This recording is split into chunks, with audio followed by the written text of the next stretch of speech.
पहले जब मैंने ये सोशल मीडिया पर बात सुनी कि इमरान खान को अमन के नोबेल प्राइज़ के लिए नॉमिनेट किया जाना चाहिए, तो मेरा ख्याल था कि शायद इमरान खान के नकादों ने एक नया रास्ता निकाला है कि उन पर मज़ीद तनकीद की जाए। फिर मैंने गौर से पढ़ा और देखा तो पता चला कि उनके खैर ख्वाह इस सोशल मीडिया की तहरीक को लेकर आगे चल रहे हैं और बड़ी संजीदगी के साथ ये आर्गूमेंट कर रहे हैं।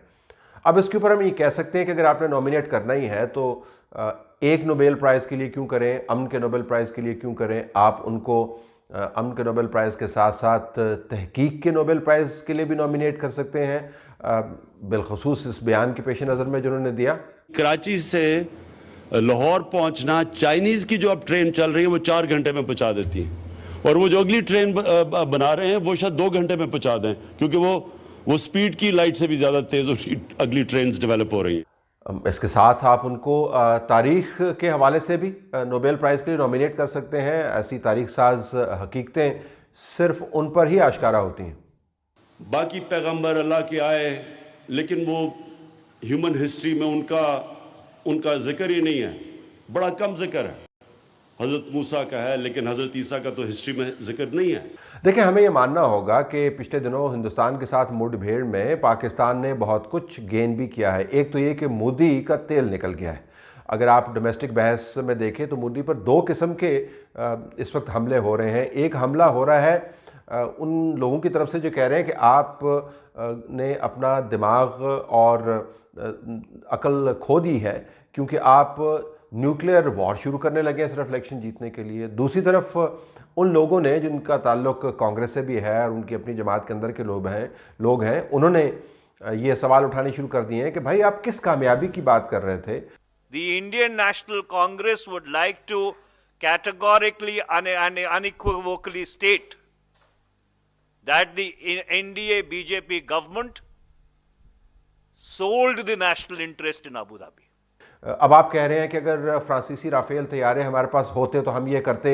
इससे मुराद ये है कि आप ब्लीडिंग नोज़ आपको मिला, आपके नाक के ऊपर मुक्का लगा और आप घबरा के वापस आए। अब आपने ये भी कहना शुरू कर दिया है कि जो नाम नहाद हमने स्ट्राइक की थी वो सिर्फ सिंबॉलिक स्ट्राइक थी और ग्राउंड के ऊपर उसका कोई नुकसान नहीं हुआ था। हिंदुस्तान के अंदर मोदी अगर इलेक्शन जीतना चाहता था इस मुठभेड़ के ज़रिए, तो ये दोबारा उसके गले में पड़ गई है बात। हमें ये भी मानना पड़ेगा कि हिंदुस्तान की फ़ौज और हिंदुस्तान की एयरफोर्स और नेवी बिल्कुल बैकफुट के ऊपर है। 50 बिलियन से ज़्यादा डिफेंस एक्सपेंडिचर करने वाली फ़ौज अपना एक जहाज़ नहीं संभाल पाई, तो इसके हमें बहुत सारे फ़ायदे भी नज़र आए। हिंदुस्तान ने ये हरकतें की तो कश्मीर के ऊपर तवज्जो दुनिया की दोबारा से मबजूल हो गई।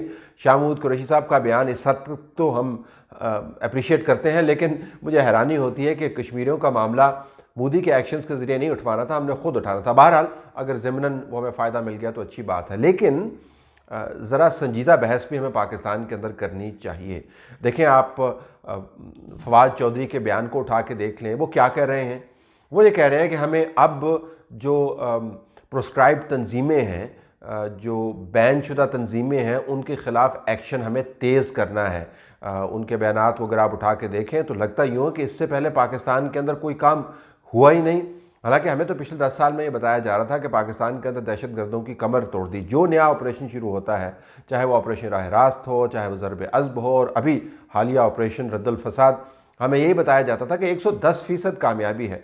अब इंफॉर्मेशन मिनिस्टर जो अहम ताकतवर हलकों के चहीते गर्दाने जाते हैं, वो हमें बता रहे हैं कि अब हमने काम तेज़ करना है, अब हमने फाइनेंशियल एक्शन टास्क फोर्स के जो नुकात हैं उनके ऊपर अमल दरामद करना है, हमने उनके फाइनेंसेस रोकने हैं, हमने उनकी ट्रांजैक्शंस रोकनी है। आप डॉन के अंदर खलीफ कियानी साहब की स्टोरी पढ़ें तो आपको पता चलेगा कि सूरत हाल क्या है।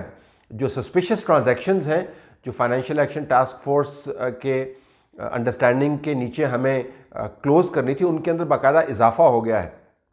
इसी ज़िम्न के अंदर जो प्रोस्क्राइब तंजीमें हैं, वो चाहे GEM हो, LET हो या दूसरी तंजीमें हो, उनके ख़िलाफ़ एक्शंस की हम दोबारा से बात कर रहे हैं। तो सवाल बड़ा ये दुनिया अब उठाएगी कि आप अब तक क्या करते रहे हैं अगर आप इस वक्त एक्शंस की बात कर रहे हैं, और बुनियाद वो बनाएगी उन बयानात को जो हमारे अपने मिनिस्टर साहिबान दे रहे हैं। तो अंदरूनी तौर पर हमें संजीदा बहस करने की ज़रूरत है।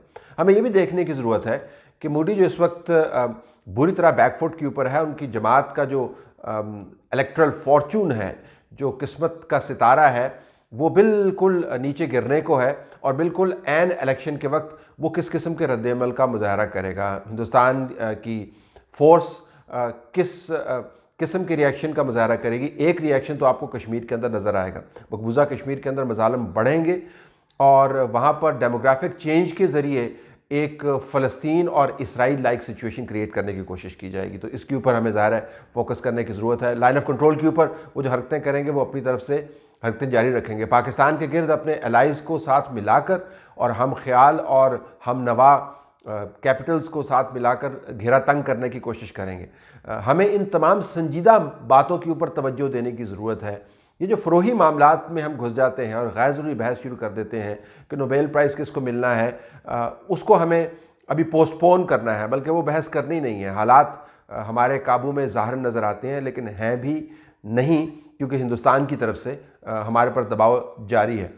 जो हमें असल काम करने का है वो मुझे लगता है कि हम करेंगे नहीं, लेकिन असल काम जो करने का है वो ये है कि अंदरूनी तौर पर हमें एक दूसरे के साथ हाथ मिलाने की ज़रूरत है। जब तक, और मैं मुसलसल कहता रहा हूँ और ये भी कहता रहा हूँ कि मैं मुसलसल कहता रहूँ और कहता रहूँगा, जब तक हम अंदरूनी तौर पर सियासी इस्तेहकाम और चार्टर ऑफ डेमोक्रेसी और फ्यूचर के जो प्लान्स हैं उनके ऊपर इत्तफाक राय डेवलप नहीं कर पाए, बैरूनी चैलेंजेस सर चढ़ कर बोलेंगे और हमारे गले पड़े रहेंगे।